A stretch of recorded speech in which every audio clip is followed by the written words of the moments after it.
So, people, Arsenal 1, Manchester United nil, back to the top of the league where we belong after a goal from Leandro Trossard, Mr. Clutch himself, aka Bossard, aka Trossardinho. Listen, if you struggle to get to sleep at night, watch the first half of that game or watch the whole game.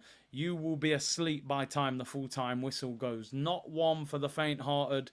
It wasn't a classic.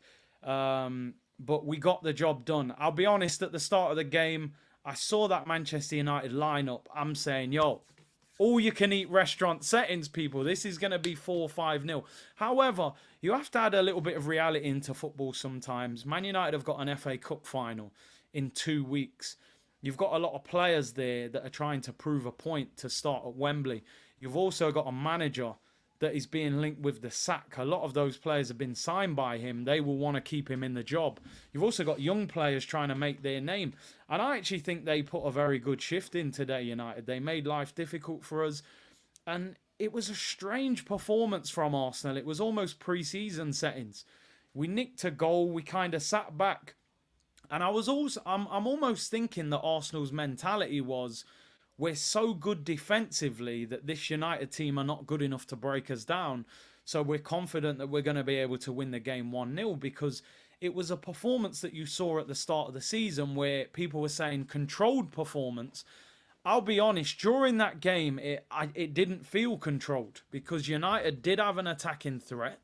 They also had a lot of possession, which you don't want to see United have a lot of the ball regardless of, the form that they're in. I mean, just looking at the stats here, Man United had 54% possession and 8 shots. We had 8 shots as well. So I can't call that a controlled performance. I thought we were out of control and I thought we were very lackluster at times. However, I did say during that watch along, if we win this game 1-0, the moment that full-time whistle goes, I will calm down and I will be pleased. In a title race, results are bigger than performances. During the game, it was horrible to watch. We didn't play well and it wasn't enjoyable. But after the game, I can woosah, Bad Boys 2 settings, Martin Lawrence, and we've got the 3 points. So overall, I'm happy. During the game, if I'm going to break down some individuals, for me, I'm going to start with the positives. I thought David Raya did well today. Collected everything that came to him. Kicking was decent. Shot stopping was good. Even got a yellow card for time wasting. No problem with that. Thought Gabriel and Saliba were excellent, especially Saliba. Absolutely incredible footballer. I know we talk about him so often, it's very easy to overlook him. I think you're looking at one of the best centre-backs in world football. For me, 23 years of age. I don't know what Didier Deschamps thinks, but that guy is unbelievable. Van Dijk is, for me, has been the best centre-back in world football in the past 5-6 years. Saliba is capable of going to a similar level. What was Van Dijk doing at 23? That's not me saying he'll be better than Van Dijk. That's me saying Saliba has huge, huge potential. He was outstanding today. Man of the match at Old Trafford, at the Etihad, and against Liverpool earlier in the season as well. What a player. Gabriel deserves his flowers as well. I thought Tomiyasu and Ben White struggled at times. Ahmad caused Tomiyasu problems. Garnacho caused loads of problems to Ben White. I mean, Ben White could have done with a suntan and a gold steak at half time to revitalise himself, because, boy, Garnacho had him spinning around like Beyblade, bro. It was mad. He caused him problems today. Luckily, they didn't have anyone in the area to capitalise. I'm going to be honest. The midfield, we turned into a bagel again today, people. And you know what's in the middle of a bagel, don't you, people? Absolutely nothing. Our midfield was non-existent today. Thomas Partey, I mean, was he playing in flip-flops? Was he at the ice rink? I thought that was Torvill Dean in the Olympics. He spent more time skating around, giving the ball away and falling over. I've been calling him the general for the last 3 weeks. Keep him next season. That was Grandad Partey on the football pitch today, people. He couldn't move. He couldn't move. I'm convinced when he got substituted, they gave him some slippers and a Horlicks. He's gone straight home. He's gone to bed. He's knackered. We'll let it slip as a bad day at the office. But boy, these question marks. That was bad. Declan Rice, probably the best of the 3 in midfield. I would still call him Declan Couscous. That was only half of Declan Rice. That was Couscous. He ran around. He wasn't as good on the ball. Odegaard as well. Odegaard today, for me, I thought Halloween had came back because I thought Odegaard was trick-or-treating because there was a knock on the door. I opened it and there was a ghost. That was Ghost of God settings today, people. It was a bright, sunny day. I thought we was going to get Solar Guard there, but that was Ghost of God. He didn't turn up. Big game, away from home. Listen, I'm not saying that that is a regular occurrence, but it's a game where you're looking for a better performance from your captain. But he has been fantastic, particularly since January, so we'll let it slide. We need to strengthen the midfield in the summer. We need somebody more mobile to play next to Declan Rice. I want to talk about the front line and I want to talk about Arteta.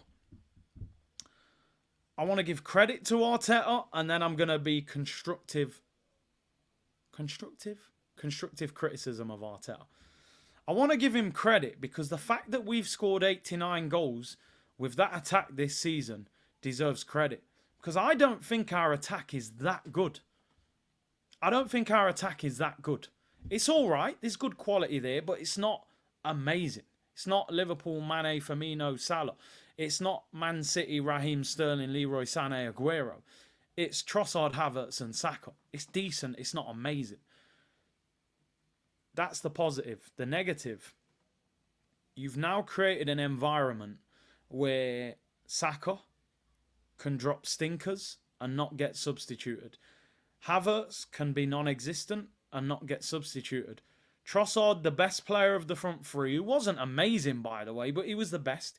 He sent Wan-Bissaka to the shops when he twisted him up, made him slip over, scored the goal. Having the best game of the front three and you drag him. Why did you drag him off? Was he tired? No. You took him off because he was the easiest player to take off the pitch out of the front three. You don't want to take Havertz off because this is your social experiment. You've got to prove him to us. And you don't want to take Saka off because he's the star boy who eats a Twix and they put puppies on his chest to sell merch. Saka, in the end, just said, get me off. I've mashed up my leg, take me off. He limped off. Expected limps. XL. Not Louis Vuitton sign. Expected limps. Listen, he has got a cut on his leg and he landed at the back of the pitch, and at United they have that dip and it does hurt. But Arteta's got to be more ruthless.